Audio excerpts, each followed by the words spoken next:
मुंबई शहर आणि उपनगरात थंडीचा मुक्काम कायम। रविवारी सांताक्रूजमध्ये 17.4 अंश तर कुलाब्यात 20.8 अंश तापमानाची नोंद। वर्षाअखेरपर्यंत थंडीचा मुक्काम कायम राहणार असल्याचाही अंदाज। हिवाळी अधिवेशनात संघर्षाचं कारण ठरलेल्या विकसित भारत जी रामजी या विधेयकावर राष्ट्रपती द्रौपदी मुर्मू यांच्याकडून मंजुरी। रोजगार हमी योजनेचा नवा कायदा अस्तित्वात आल्यानं मनरेगा योजना इतिहास जमा। पुण्याच्या खेडमधील कडूस धायबर या शिवारात बिबट्याची दहशत। बिबट्यानं पाळीव कुत्र्यावर हल्ला केल्याचा व्हिडिओ सीसीटीव्ही कैद। दरम्यान बिबट्यामुळे ग्रामस्थांमध्ये भीतीचं वातावरण।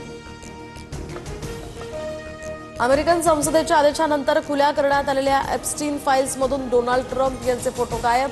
लैंगिक गुन्हेगार जेफ्री एप्स्टीनशी संबंधित 16 फाईल्स शनिवारी रात्री उशिरा वेबसाईटवरून हटवल्या।